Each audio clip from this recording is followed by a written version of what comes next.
Good afternoon, Year 10, and welcome to your first lesson on A Christmas Carol by Charles Dickens. Now, there was obviously a lot of difficulties in studying this from home. However, we are working really hard to make sure that you have as much stimulus and material as you need to make sure that you can study this well. Now, this is a novella, so that means it's a short novel, not long enough to be called a novel. So we have that on our sides. Now, what you will have is a task set on Edulink and Google Classroom to complete after watching this video. So welcome for showing up, welcome here, and well done for showing up, because this is your first lesson on A Christmas Carol, and our focus is, who is Scrooge? That is our big question. Okay, from now until Friday, who is Scrooge? So we are going to aim to give you as much information on his opening characterization as possible to coincide with Dickens's intention. So why did he create this character? And it's important to remember, Year 10, that Scrooge is a character. He's not a real person, so we must always be aware of that. Scrooge's character is a tool, is a way of communicating the author's ideas.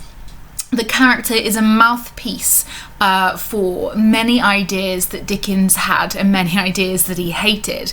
You'll see what I mean as we move further into this study. So the character of Scrooge, what is he there for? What is he like? And what do we learn about society, about the Victorian world and era through this character?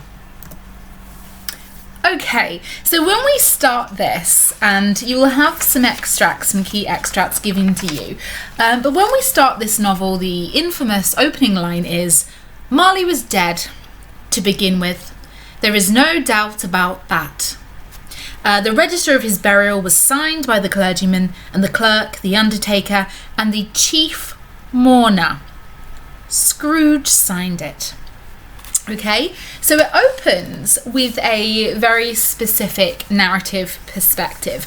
It is not a first-person narrative perspective, so it doesn't start with Scrooge and his voice. Okay, it starts with what we call a limited, omniscient perspective. Now, you might have heard this before. It simply means that we have a perspective that is very closely aligned with Scrooge, okay, and with his thoughts as the key protagonist, the key character.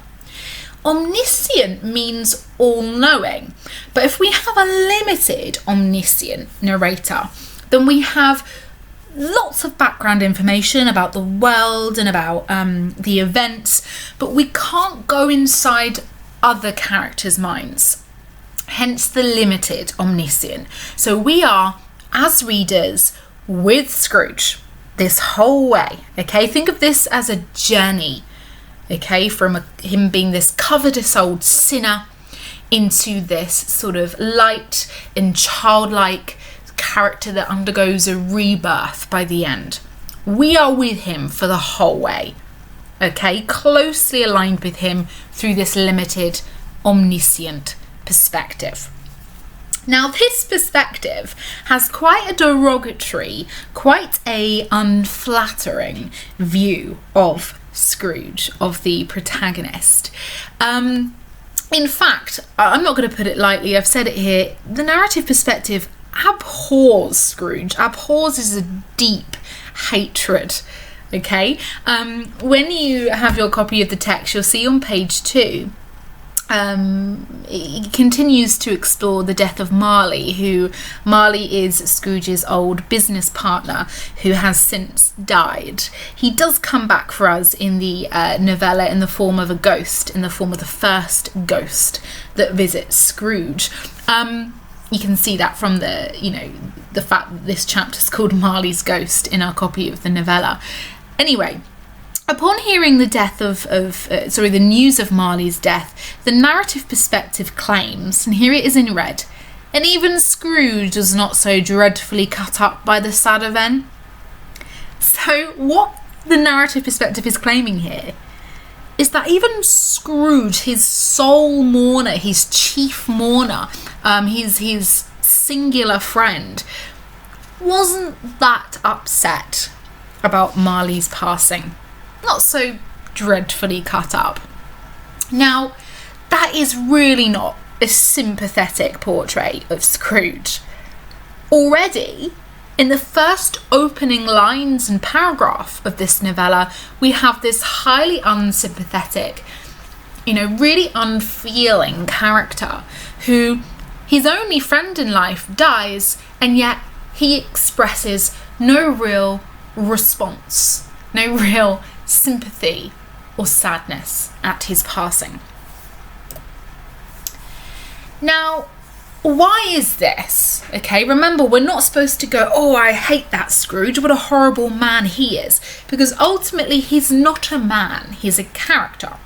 Characters are always vehicles through which to deliver information, lessons, morals. Okay, so why is Scrooge there?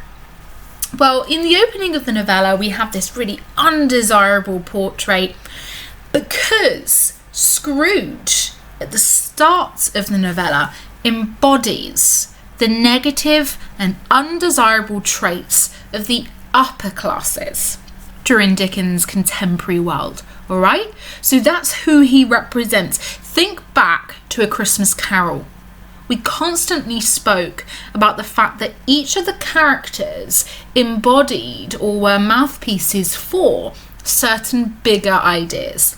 Okay, the household in Spectacles is a microcosm for the wider Edwardian world, and so just like this, in this tale, we have a microcosm of Victorian London during this industrial era, where Dickens felt there were far too many individuals that had little care for the plight of the working classes. Now, I've got some adjectives at the bottom there to really sum up what I feel are some key words really to describe Scrooge. So we have parsimonious and miserly. Those two you can use either or. It means stingy. Yeah, tight with your cash. Parsimonious, miserly. We also have egocentric. Okay, we've spoken about this word before. It means that you're self-interested, self-invested. Okay, you're fixated on the ego, on your needs above anyone else's. We see that constantly throughout the novella in Scrooge's treatment of Bob. Bob. That's a new character we've never heard of until now that I've invented. Sorry, Dickens. His only employee. He won't even give him enough coal for his meagre fire. And is so self-interested, so egocentric, that he would rather penny pinch and pile up those coins than ensure the comfort and the happiness of his single employee. He is also, I would say, a very blinkered character. And what that means is he doesn't see others around him.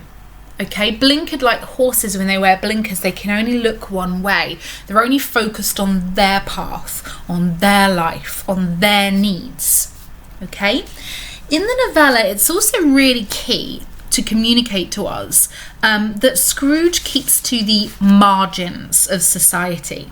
Okay, it even says on page 4, not that we're there yet, but I'll give it to you anyway. It even says this: it was the very thing he liked, to edge his way along the crowded paths of life, warning all human sympathy to keep its distance. Okay, so he didn't want anything to do with society in any of its layers, really. Okay, he was solely fixated on his self-preservation, on his finances, on his accounts, and really, as an old man, which is where we meet him at the start of the novella, he is so closed off from the rest of the world, he has even failed to procure himself a family. He has no wife, he has no children, and his only surviving relative really is Fred, his sister's son. And you'll see when we move on to the next video in his presentation, he wants nothing to do with him. Okay, Fred is a foil to Scrooge, but more on that later.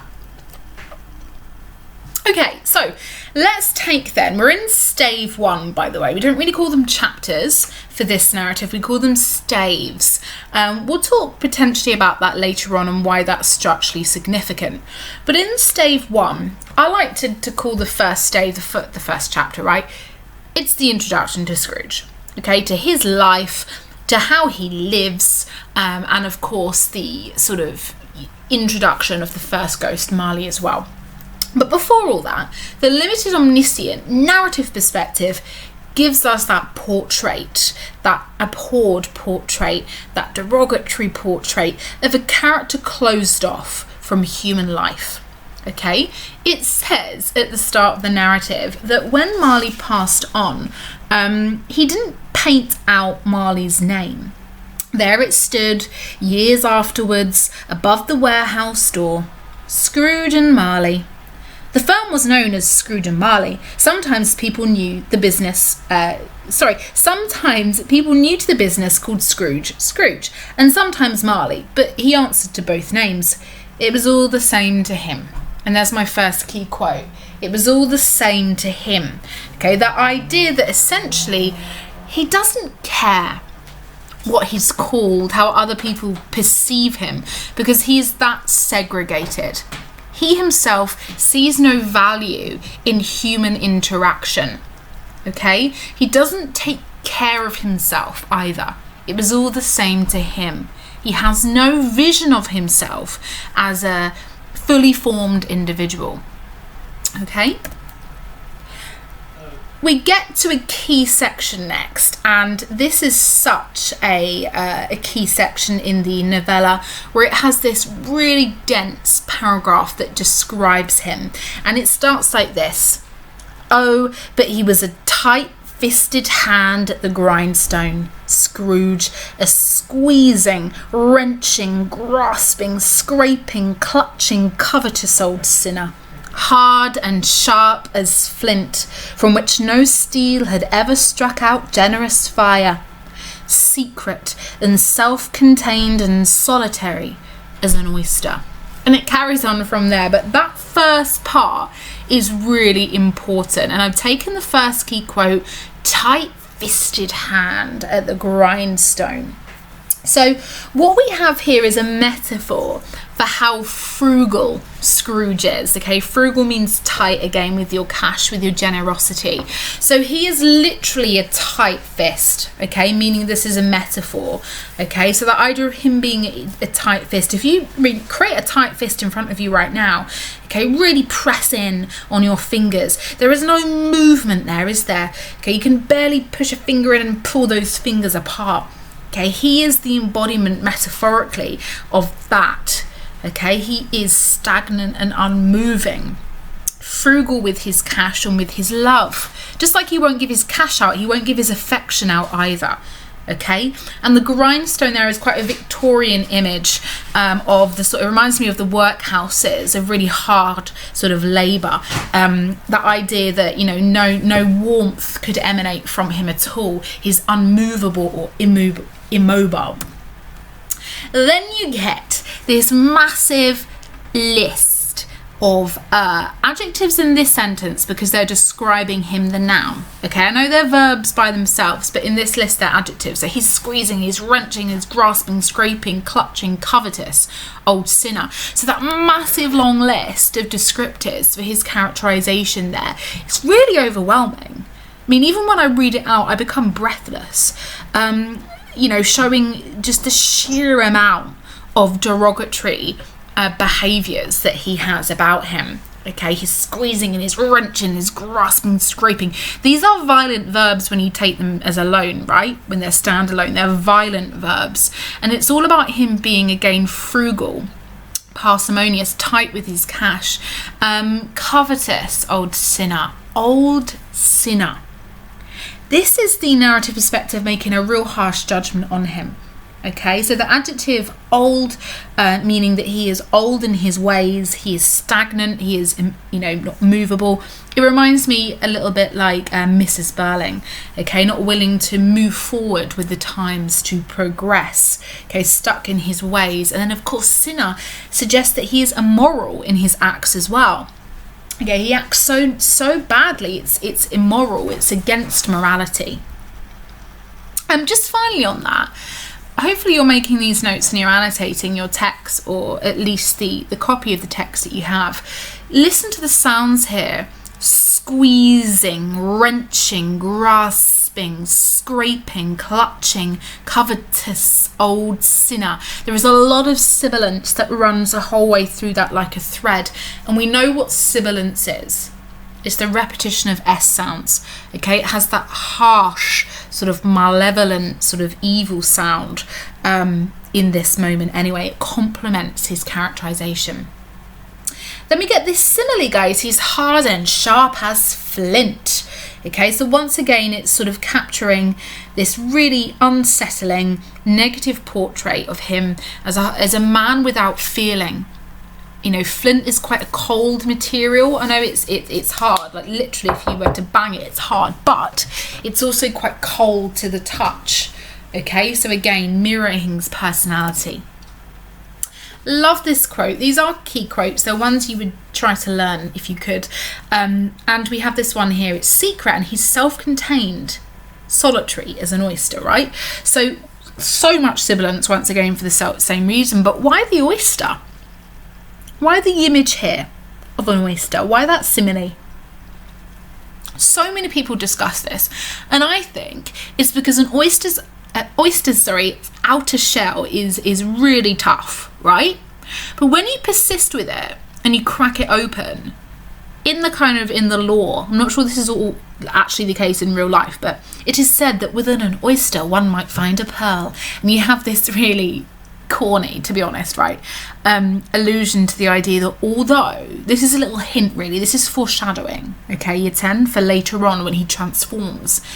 There is this hint that whilst he is unfeeling and difficult, has this sort of emotively cold exterior, if one persists, if one pries away at the outer edges of his sense of self, one might find the treasure therein. Okay, and that clearly is foreshadowing for the metamorphosis, for the change, the rebirth that he experiences at the end. So we also have this idea that he is so cold-hearted that he takes that low temperature about him and he takes it internally too. The cold within him froze his old features. So his external reality, how he is emotionally, is mirrored in his external reality, his physical features. Okay, he's got thin lips, blue, like you're cold. Okay, he has this stiffened gait, so the way he walks, it's like he's been frozen up with the cold. And his eyes are red. He's got a shriveled cheek, and his nose is pointed and nipped. Okay, with the cold. He also has like an icy rime about his head, like an icy halo, where the cold has literally planted itself around him in a circular, feature. And that's just genius, isn't it, really? That's Dickens's way of making it hyper clear to readers, right? If you hadn't got it by now, with the last description of him as a covetous old sinner, okay, hard and sharp as flint, then you certainly get it now. Okay, the fact that he is so cold-hearted, that the cold itself attaches itself to him to mirror that inward world. So no warmth could warm. Now that could be taken literally, like nothing can heat him up, but actually I think that's metaphorically. Okay, no matter how many people attempt to provide warmth, friendliness, camaraderie with him, he will not accept it. He segregates and marginalizes himself. Now he's so unsettling. He's such a kind of grim reaper figure within his within his world and his society, that even the beggars, even the homeless, who suffered beyond anything we could even imagine in the Victorian period with the workhouses, as you know from your context, even beggars wouldn't implore him to bestow a trophy, right? Wouldn't beg him for a small amount of money. Even they avoid him. Okay, so it shows really the extent of his malevolence. Now, lastly here, you've got this little mention of his counting house, which is where he works. Okay, he works in finances, and he has this fixation, this obsession with keeping a close eye on his money. So it's quite apt, really, isn't it, that the name of his workplace is the counting house.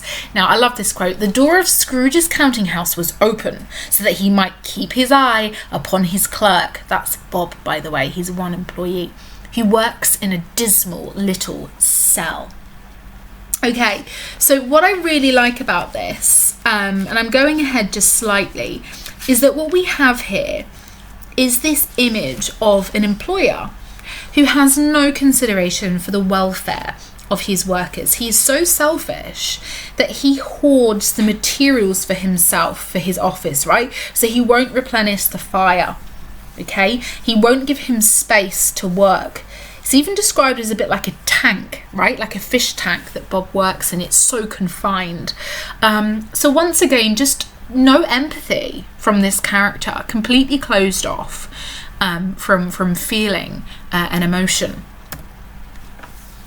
So I'm just diving ahead for just a few seconds. We're going to look at this in more detail in the next video. But when Scrooge's nephew Fred arrives at the counting house, we get the very famous line from Scrooge, okay, which is obviously "Bah humbug." Okay, bah humbug. And I'm not sure anyone really knows what that means, right? Well, what it is basically is it's an exclamative of sort of dismay or indifference, like I'm not bothered, bah humbug, rubbish. Okay, and he says that an awful lot at the start of the novella. As the novella continues, that language drops off and starts to wane away and is replaced with something far more emotive. But just look in the centre here of what he says to his nephew, and we're going to look at this next lesson. So his nephew comes in and he wishes him, Merry Christmas, and Scrooge says, "Bah humbug." This nephew of Scrooge is so heated himself, he comes in and he moves down and he says, "Christmas a humbug, uncle," said Scrooge's nephew. "You don't mean that, I'm sure." And this is the bit I mean. "I do," said Scrooge. "Merry Christmas? What right have you to be merry? What reason have you to be merry? You're poor enough." I mean, just look at that statement at the end. That's all we're going to look at here, that declarative. You're poor enough. He genuinely believes that happiness is only born through material success, through financial success. He cannot fathom why Fred is so elated, so joyful, when Fred is not at the peak of his financial sort of game. You're poor enough, that declarative there. Okay? What Scrooge doesn't realise, and what we do quite early on, is that Fred is rich in family, rich in love, benevolence, feeling, and that's really what makes our lives. Okay? This is part of the moral teaching of this text, year 10. Our lives only mean something if we make a positive mark on this earth. Okay? And we're not here to pile up in our metaphorical, counting houses, money and successes. It's really, who do we impact and how do we impact them? Do we make that positive mark? Okay? So Scrooge is poor at the start of the narrative, not in terms of money, but in terms of family, love, connection. Okay, I don't want this to be any longer. This has already gone on. Okay, I could speak for hours about Scrooge at the start of this novella, but let's sum it up. You might want to pause the video just to end this. Make sure you have these written down. But Scrooge, in summary, these are my adjectives on the left-hand side. I've used a lot of them, and I've given you here my key quotes on the right-hand side. Just to make it clear, in the centre where it says egocentric, that means obsessed with yourself and yourself only. The quotes I've given are just I and my, and that's because at the start in his interaction with his nephew, he uses those pronouns quite a bit, and it just shows again his fixation on his world and his way of seeing things. Okay, so that is pretty much it. for the first session.